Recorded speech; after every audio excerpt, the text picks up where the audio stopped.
Okay, we left off in the Gevruras Hashem, the 19th chapter. Vayetzi b'yom hasheni. Moshe Rabbeinu goes out on the second day, meaning after the day that he killed the Egyptian. V'nei shnei ivrim nitzim. Two Jews are fighting. Who are these two Jews? Zeh Dosan v'Aviram. Haim. This is Dosan v'Aviram. She'omru dover zeh. They're the ones who said this. Haim shosir min amon. Haim she'omru nitno rosh. They're the ones where Moshe Rabbeinu says in the name of Hashem that Shabbos there will not be man. Man will not fall. The double portion that falls on Friday will be sufficient to cover both days. Doesn't Aviram, they had planted man in the field to usurp and to show Moshe was wrong, that the man was there in the field on Shabbos. So they went out on Shabbos to seek out the man. They're the ones who led the mutiny. This before Korach. They said, let us appoint a leader, we're going back to Egypt. Razal Memedrash Hazeh ki eich hoyo ayidei shnei ivrim dover godel kozer dios Moshem lamalchus is Moshe Rabbeinu v'Sholem hagoyel. It's unconscionable. Two Jews to inform on the one who ultimately be the Redeemer of Israel, to inform on him to the king, to be killed. I mean, even if he's not the Goyim, how do they inform on him? To tell the king that he's the one who killed the Egyptian. Kim located hoyadov is a massive mikre.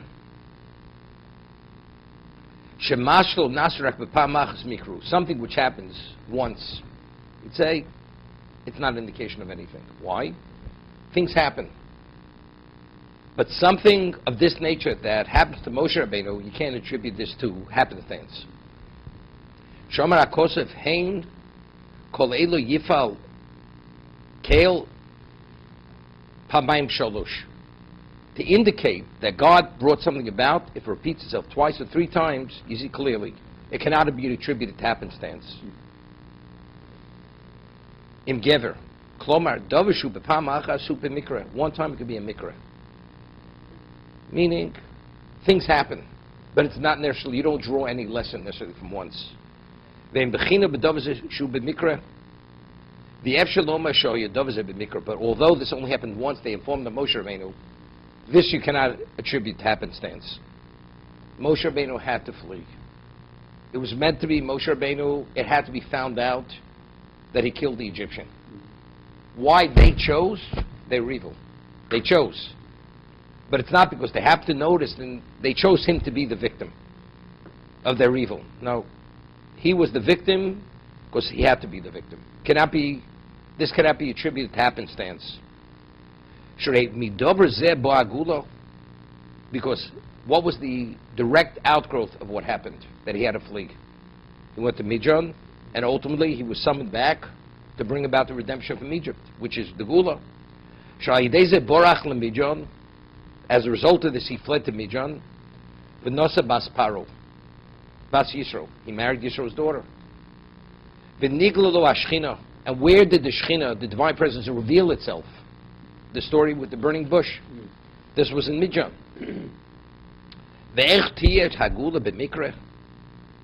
Is it possible to say that the redemption is attributed to happenstance? This was meant to be from hundreds of years earlier. That a certain period of time, things will evolve and happen exactly the way initially they meant to happen. In the history of existence, there was nothing more important than Klal Yisrael be redeemed from Egypt. That event, it's not possible. This is just, it happened because they noticed and they informed, and because they were offended, because he rebuked them, and that's why he was forced to flee. And from that, you say it was a fluke that he was the Goel, that he was the Redeemer, and everything that was related to that was just those circumstances. Therefore, these two Jews, although it says there were two Ivrim. Who are these two Ivrim? These two Ivrim, they were people who they had a certain degree of representation. Who are they? Dasan Aviram. Because we see them until they were finally destroyed. Whenever was a question of undermining and usurping Moshe Rabbeinu and putting his whole position in jeopardy, it was always the same individuals. Shoyu ma'ulam ritzu mardus l'Moshe Yisrael. They were always that whip, which caused us to suffer, for Moshe and for Klal Yisrael. And they took on a very strong stance a number of times.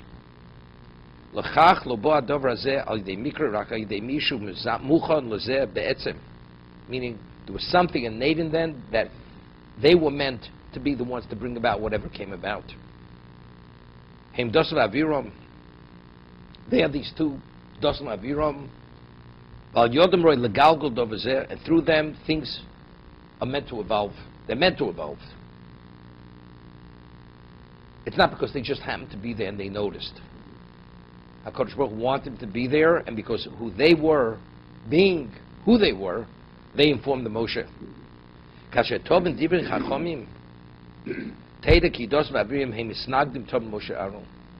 If you will understand the words of Chazal, you will understand they're the counterbalance.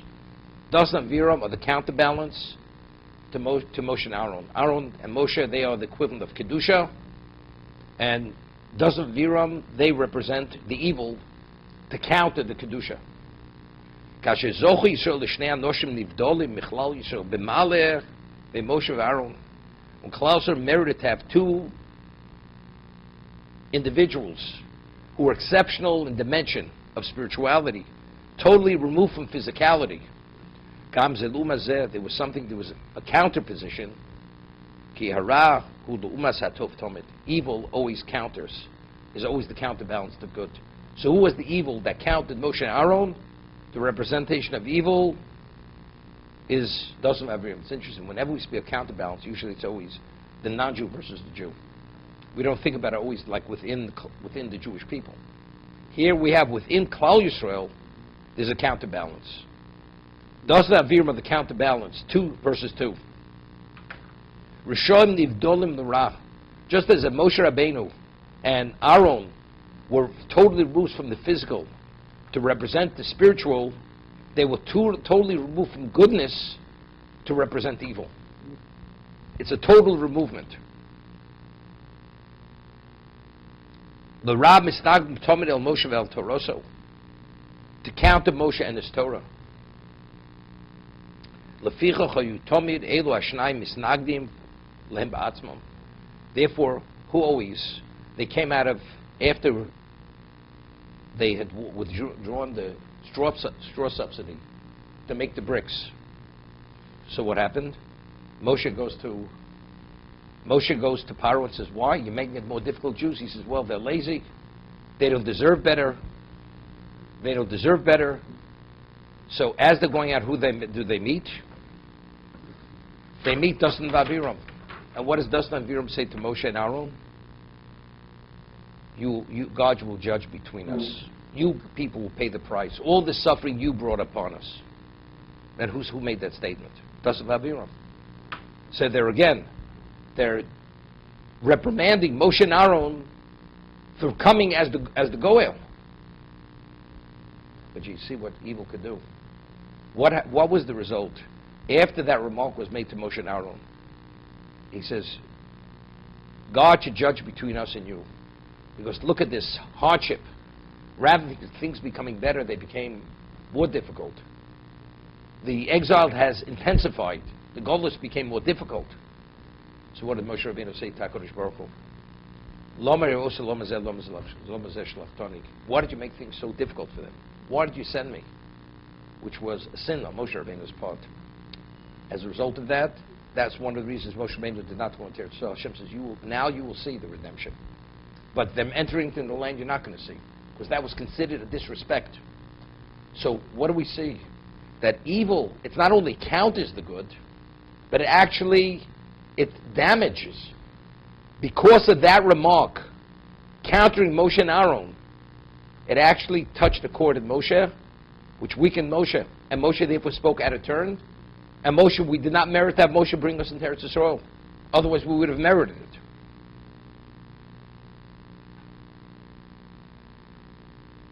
But if you really understand, the way the morale is approaching it, why did we not go into Eretz Yisrael?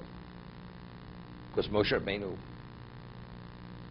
did not merit to have Moshe to go into Eretz Yisrael.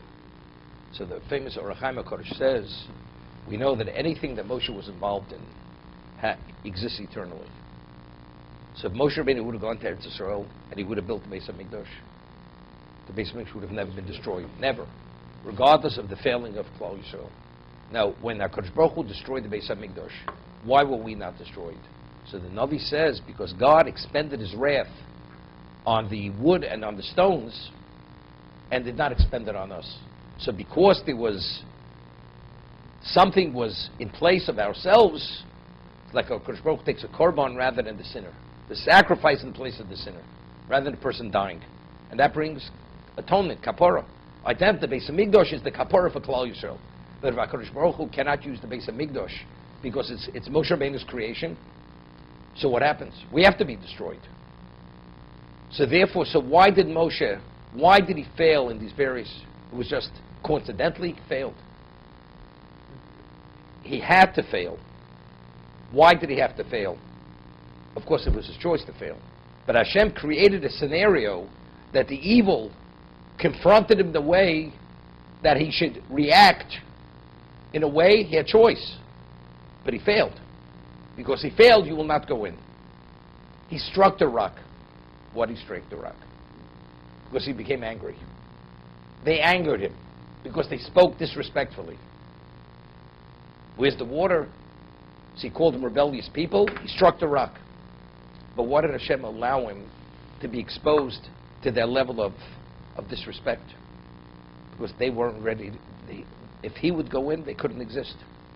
So HaKadosh Baruch Hu presented a scenario to provoke Moshe Rabbeinu. Rather than speaking to the rock, he should strike the rock. But of course, it's Moshe Rabbeinu's choice. He wasn't forced to strike the rock. But why did Hashem allow him to be exposed to their disrespect, to be provoked? Because Moshe couldn't go in for the sake of Klal Yisrael. Because if he would have gone in, they would have to be destroyed.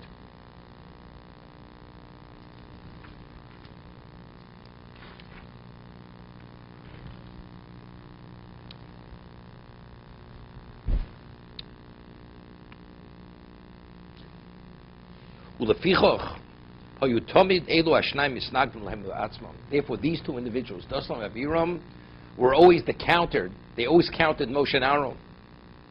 Umedrash Tilim, Bikshu Yisrael, Bamidbar Limnos Dasan v'Makom Shel Moshe v'Aviram, v'Aviram v'Makom Shel Aaron. Could you imagine? When they wanted to mutiny against Moshe, they said, Dasan should take the place of Moshe, and Aviram should take the place of Aaron. Could you imagine? To that degree. So what does that mean? So you see clearly, in evil, they were the equivalent of what Moshe wasn't good and what Aaron wasn't good.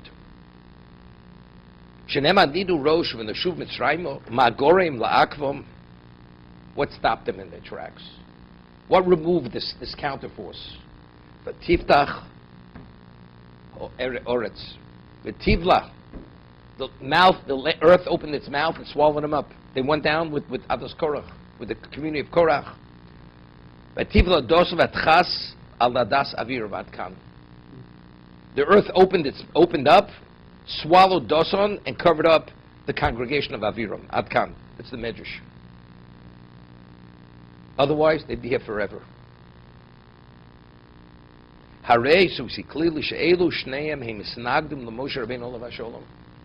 These two individuals, they countered Moshe and Aaron. Moshe oyu shnei shalmei hayitziro oyu kamosam. They were the ones who were the perfect of creation. They were the most perfect people in creation. Nobody was ever as perfect as Moshe Rabbeinu. And Aaron was a semblance of that.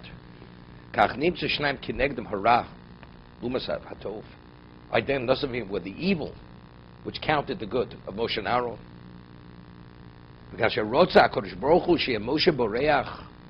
So now, why did Moshe flee? It wasn't just because Paro had found out that Moshe killed. Moshe had to flee. Because all this had to evolve, that he had to have the experience in Midian, the burning bush, and so on and so forth. But through who was he forced to flee? Through the counterbalance. He had to flee. The cause to flee was that was the counterforce of evil, which caused him to flee. I mean, there's an obvious question. Could you imagine a person informs on you, and you have to, you spend 25 years in Siberia in forced labor, and miraculously you survive, and you come back, and you become the king, and you have these two people who informed on you, and it's within your power to destroy them. How do you tolerate them? These people, they deserve to be put to death. They're informers. Moshe Rabbeinu comes back, and they're still here. And they continue to trouble throughout the desert until they're destroyed. But who destroys them? Moshe doesn't destroy them. They're swallowed up by the earth. Why did Moshe tolerate them? Why? What's the reason? What's the understanding?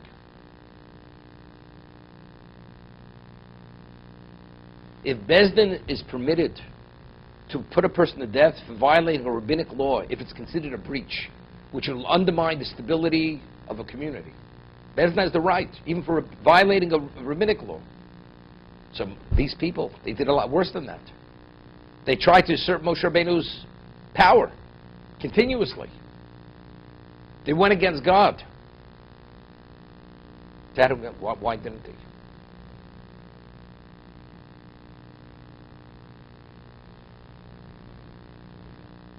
When did Moshe Rabbeinu return to Egypt? How do we know that Oni Choshev Kemes, that a person who's impoverished, he's like a non-existent person, like he's dead? Where's it derived from? It's derived from Dasan Aviram. It says Moshe is in Midian endless years. At the burning bush, HaKadosh Baruch Hu says to Moshe, the people who sought your life are dead. Meisu Anoshim. They're no longer alive. So the Gemara asks, how could the ones who informed on Moshe with Dasan Aviram? They're fully well and thriving and functioning. So what did Hashem say? You could return now because the men who informed on you, they're no longer alive. They're dead. They're alive. So the Gemara says, from here we learn, we are able to understand that the only reason why they were able to inform Moshe because they had connections to the upper echelons of the government. Of course, they had the financial status.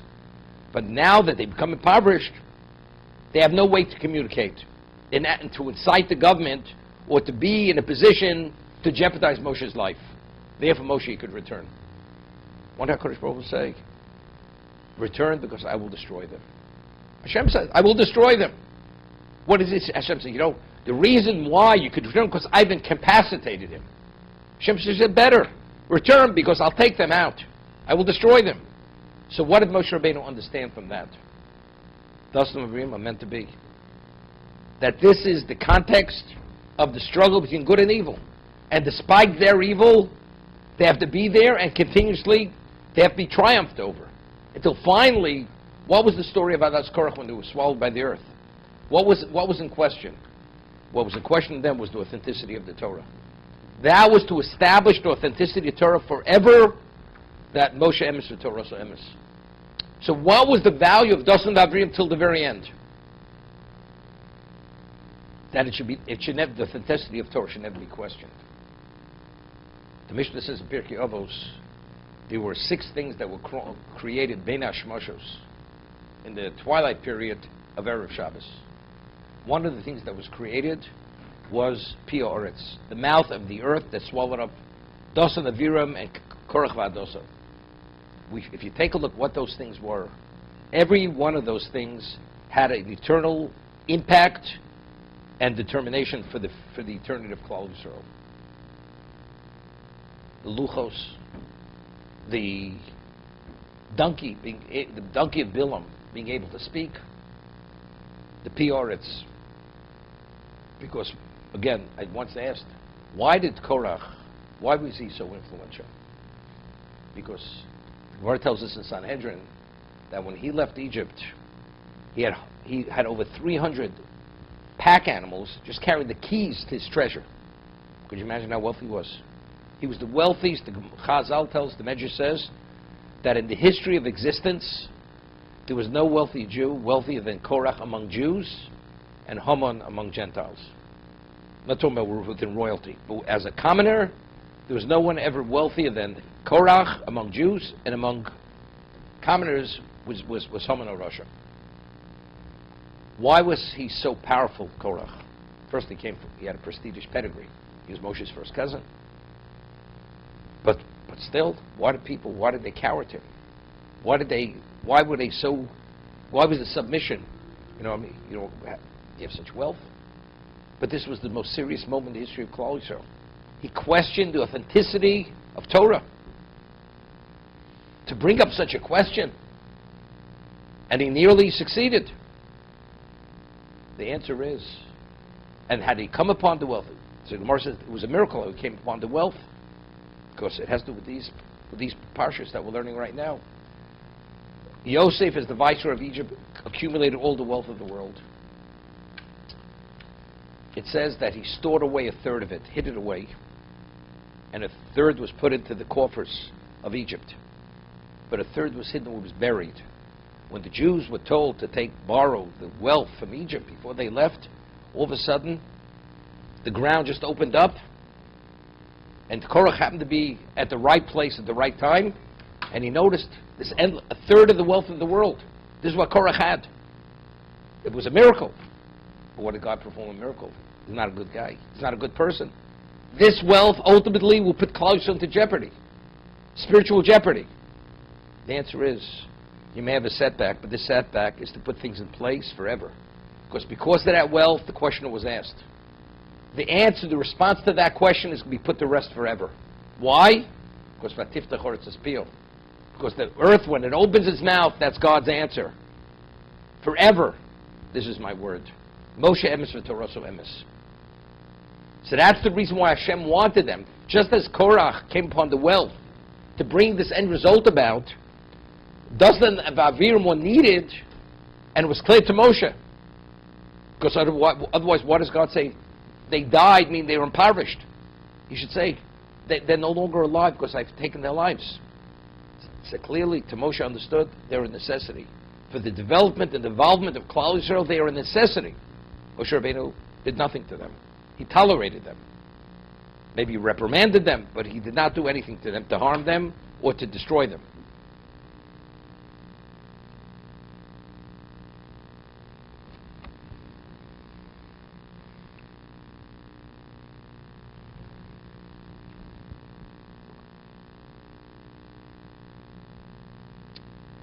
What differentiates between an ordinary person, what we call a true Gadol B'Yisrael, a Torah sage? The Shlomo Melech in Koheles refers to Klal as the leaders of Klal as Einei Ha'am, the eyes of the people. The eyes of the people. Why are they the eyes of the people? So the Malbim in his commentary explains that when God created a human being, why are the eyes on the highest part of the body? Why? Why aren't they in the middle of the body? So, he explains because to maximize on one's ability to see that there should be less obstruction, it's the highest part of the body. So if a person's taller, he has less obstruction. But regardless of the height of the person, it's the highest part of the person's body. It's in the head, not lower down. So he explains what the Gadol Yisrael see.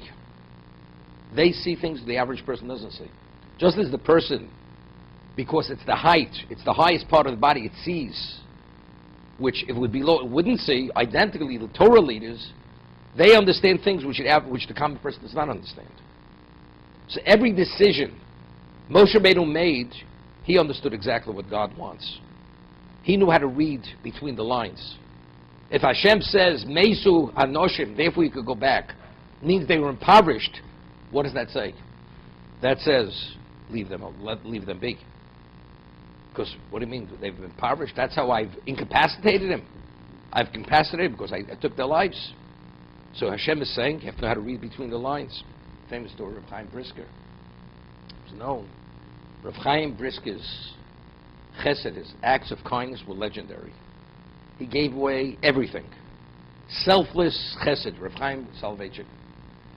So a person comes to Rav Chaim, and Brisker, Rav Chaim Soloveitchik, he was the Brisker Rav. He was the Rav in Brisk. And he asks him a halachic question. Could you be yotzei the dalet kosas on milk? On milk. So Rav Chaim Brisker had a wad of bills in his pocket, and he gives the man the money, enough money to cover his whole Pesach. And Rav Chaim Brisker's wife is standing there and watching this.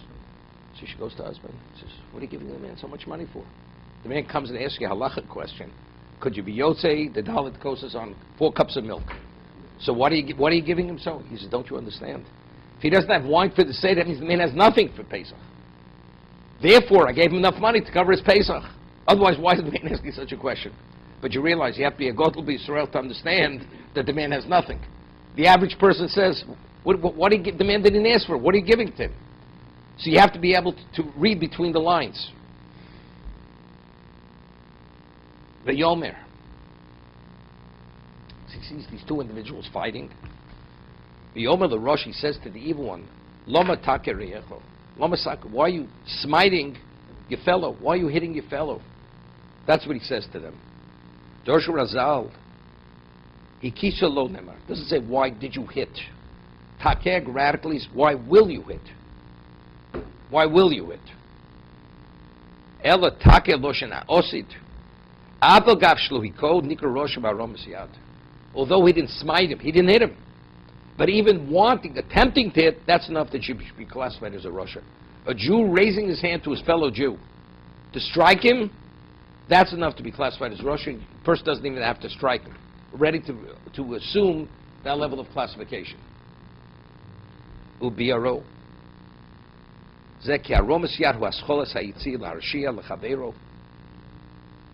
Give you an example. Russia. Because you can't strike unless you raise your hand to strike. So what is the beginning of the initiative to do the evil act, to perpetrate the act? The lifting of the hand. So therefore, a person takes a gun, and it has a sight that if you look through the sight, you can't miss your target. And he's about to pull the trigger. And somebody goes and interrupts him. The man is not a Russia. If he wouldn't have been interrupted, he would have pulled the trigger. He would have killed the man. But factually, he didn't pull the trigger. But he placed the gun with the sight in such a position, if he would have pulled the trigger, he would have killed him. You can't strike a person unless you raise your hand to strike.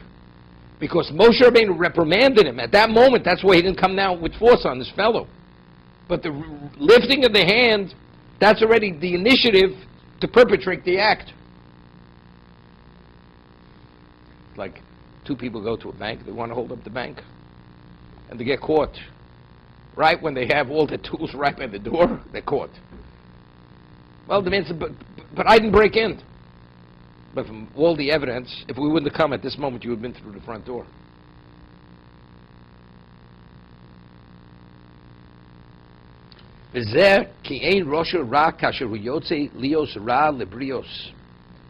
When does a person assume the category, the classification of Rosha? When you behave differently in an evil way to other fellow human beings. You've already taken an action to perpetrate evil. If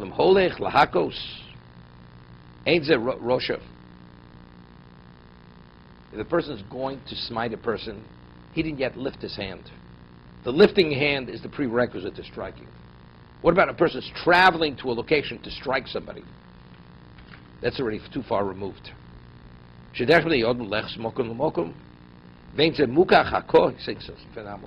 Person's traveling to a location with the intent to perpetrate an evil act. To perpetrate the evil act. But what about he'd be traveling to the same location with a different intention? So traveling is not synonymous with perpetration of evil. But if a man lifts his hand, it's just a question of lowering it. Why did he lift his hand upon the other person? It only means one thing. It can be interpreted anything other than the prerequisite to strike him. Therefore, the lifting of the hand already is considered an act of evil. But the lifting, you've already taken action to perpetrate evil. It's phenomenal, profound, what he says. Profound.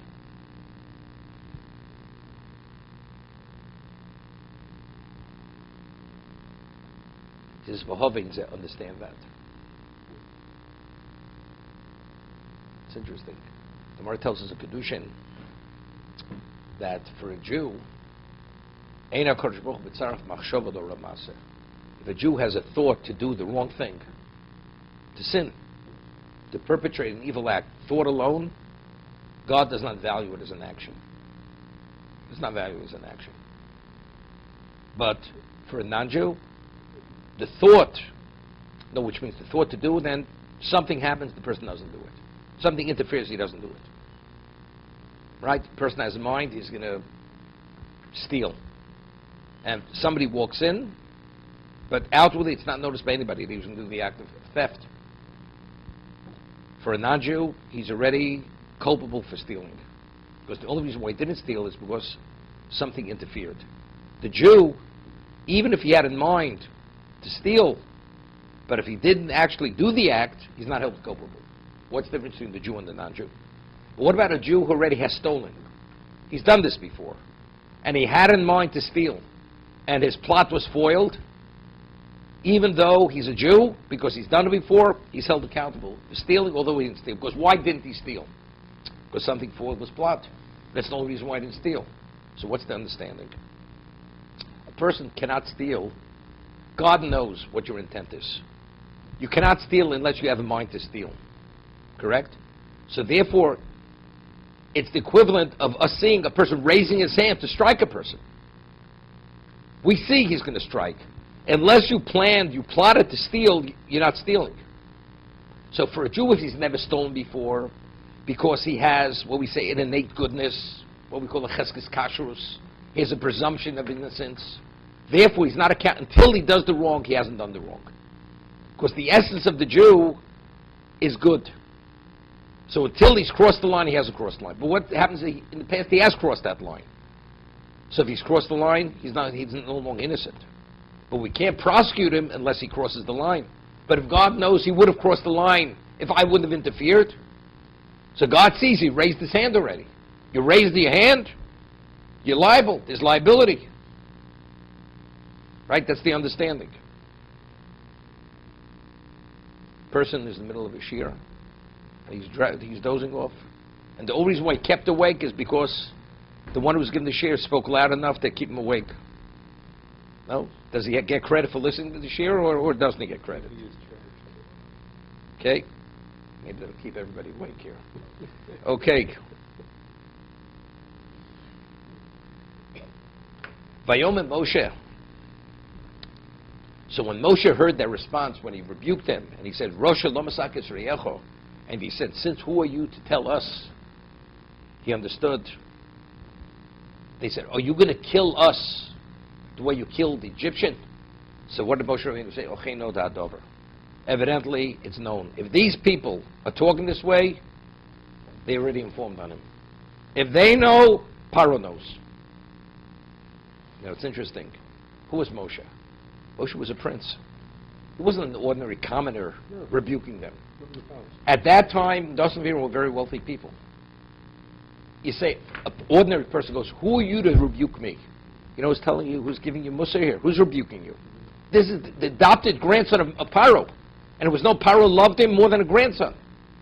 What are you taking it personal? What are you being offended? Who is he to tell me? This is why. They reacted this way. You understand? And that only tells you how evil they were. And not only that, we will destroy his relationship with his grandfather to the point that his grandfather wanted to kill him. And they did that. He had to flee. If not for miracles, Moshe Rabbeinu would have been killed. No, Vayatzilei Mecherev Paro. Right? What did he name his son Eliezer? Elokei Ovi Be'ezri V'atzilei Micherav Paro.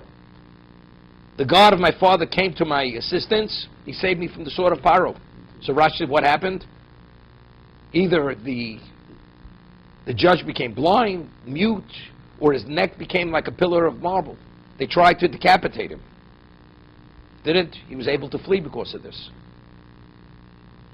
Rabbi Yehuda bar Sholem b'shem Rab Chanina HaGodol, Rabbi Hussein b'shem Alexandri Omru, when he said, it seems to be, it was found out what I did. That means I have to flee. What went through Moshe's mind at that moment? So they said, Rabbi Yehuda bar Sholem said name Rabbi Chanina HaGodol, and our Chachomim said name Rabbi Alexandri Omru Hayeh Moshe Mahar Belibo. Moshe was thinking in his heart, V'omar Machotu Yisro Sheishtabdu Eitzel Umos. Why did the Jews deserve to be enslaved by the nations of the world? You know what the answer is? Avol yesh lashon hara beineim. If a person can inform on his fellow Jew, evidently this is an area they're very delinquent in.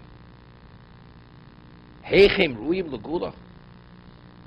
If they speak lashon hara, how are they worthy of gula? Vayoma, therefore, is achein no da'adover. What is achein no da'? Now that it's known to Paro. Now I understand.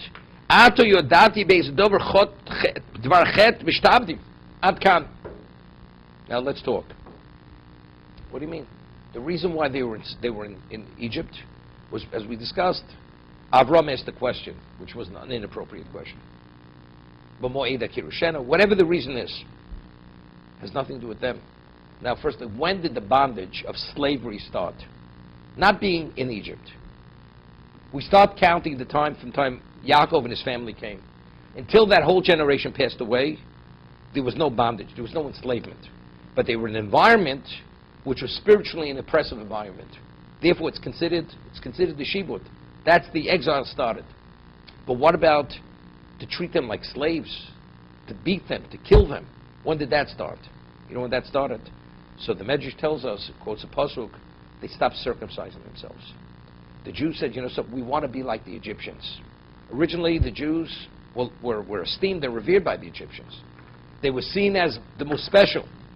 The moment they said, we want to be like the Egyptians, just as they're uncircumcised, we're not circumcising ourselves, Hashem says, you think you're going to be more beloved by them?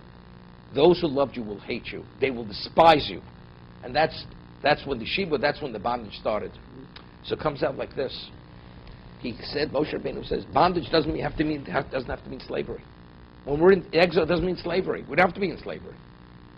It was more serious is because they failed. On their part, there was a failing in them. That was their choice to stop circumcising themselves. Hashem says, you think you'll be more accepted by your Egyptian society? You're going to be despised, and you'll be repulsive to them. They will make you into slaves. They will kill you. They will torture you. So he says, now I understand. It's the chet, lashon hara. Because if they could inform on me, that means they're not careful. If there's achdus, if there's unity among Jews, are they going to speak about one another negatively? Does a person speak negatively? If he loves his son, does he speak negatively about his own son? To share negative, even though they may be false, you don't share with a third party. The Gemara tells us there are 4 groups who are ein mekabel b'nei Shechina. That after 120 years, they go to the world to come, they will not be within the proximity of the Shechina. One is kat misapid lashon hara, a group of people who are gossipers. But that's being a person who once in a while fails, he says what he shouldn't say. A person who is a misapri lashon hara, he's a misapri lashon hara. Now why? Now let's understand. What was Egypt?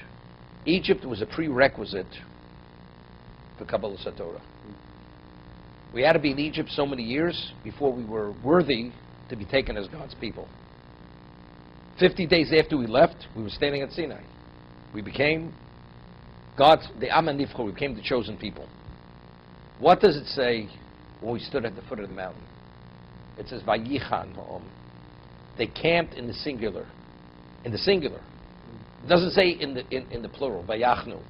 So what does Rashi cites the Medrash? Ki ish echod b'leiv echod. Not one nation. They were unified. Now, why does the Torah have to tell us they were unified? Because the only way you could have a relationship with God, you have to reflect His characteristic of Achdus. Just as Hashem is Echod, you cannot have a relationship with Him unless you're Echod. Unless you have that common characteristic of oneness, you can't have a relationship with Him. Because there has to be a degree, there has to be a compatibility. What's Lashon Hara? Why do people speak Lashon Hara about one another? Because we're not unified. If we see one another as one, will we speak about ourselves? If we don't speak negative about ourselves, what do we speak about the other? The answer is because it's you and there's me. So that's a fractionalization among Jews. So that means they don't have the characteristic of echod. You understand? That's why kat misaprid loshen hara. That's the group that are gospers. They can't have a relation with God.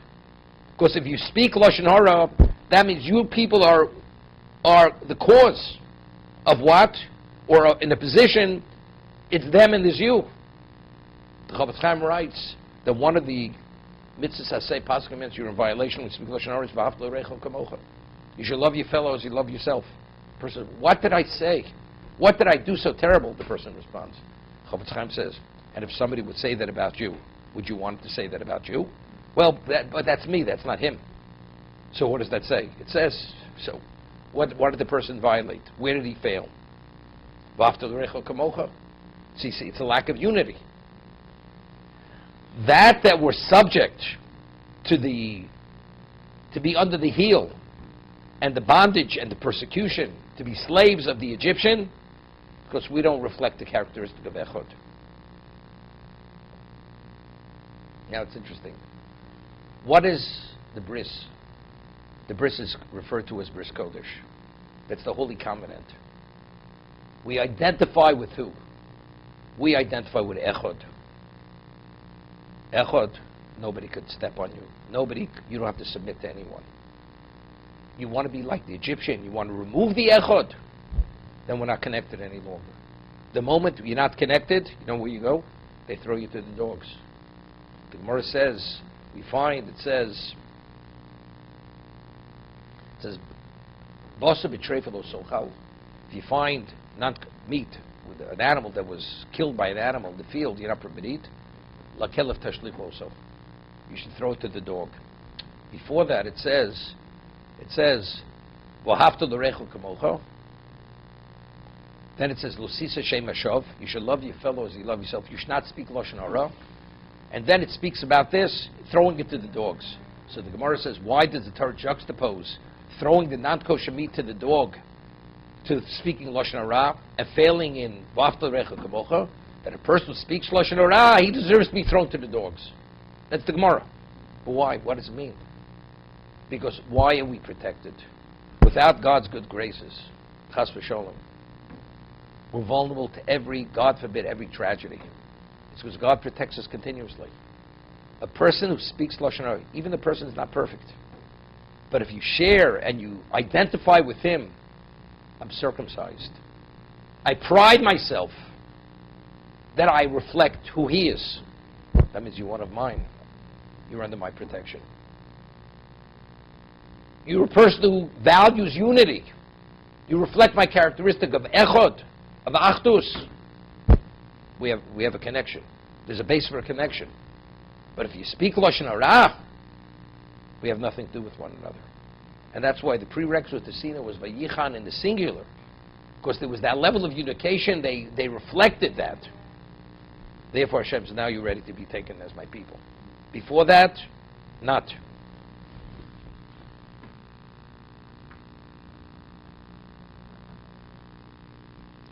It says, no dahadavar. The thing became known. Which they told it over. They informed on me. What does it say, noda, grammatically? If it's because it's now, I understand, they informed on me. What's noda? It's become known. I mean, it's going back, become known to me. Now I understand. The mashma me'atzbo no l'kein dorshu was so zal she Moshe Rabbeinu mitztayir al shibud Yisrael. He was pained, seeing his fellow brothers in a state of slavery. Kasher ro'bahem dilturin, when he saw among them informers, gossipers. Amachein no dadover. Now I understand why their predicament is the way it is. V'daki v'zeh roma remiz mufla v'teido. This is a phenomenal illusion. And it's something that you have to know and appreciate and understand. Zeki kasher Moshe Rabbeinu shemavchinis Yisrael. When Moshe Rabbeinu was evaluating, he couldn't understand it. Klal Yisrael, they should be the children, the family of Avraham, Yitzchak, and Yaakov. They should be under the heel of the Egyptians, under the Chamor, a nation that has no relevance to spirituality among all the 70 nations of the world. They should be free people. So why are they being enslaved? Moshe Rabbeinu couldn't understand it. But once he saw they were gossipers, there was informers among them, megalib sod, that they revealed something that should remain a secret. But because of that, they deserve to be enslaved. Now it's interesting. The Chazal tell us that why did we merit Gula? Famous Chazal, famous Medrash. Shalishinu l'shonam. We kept our language. Shemam, their names, the Jewish names, and Malbusham, and their dress. That's known. But the Medrash has one other thing. They did not reveal a secret.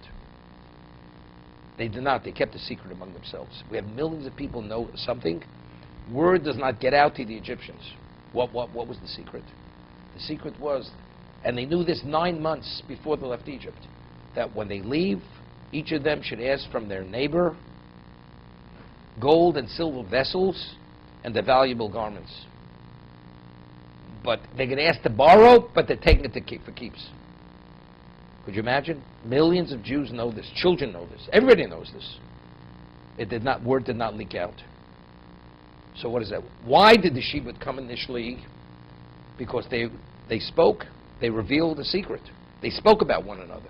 Something you shouldn't say you share, which was the lack of the unity. To be so committed to yourselves as one, not to say a word shouldn't leak out. It's unheard of. It's impossible. But it happened. It did not leak out. And the merit of that, the secret of they're going to take, but they're going to say borrow, that never leaked out. So that is a correction of the original V'dabli Russian Hara. When he said, "Ochei no da'adover,"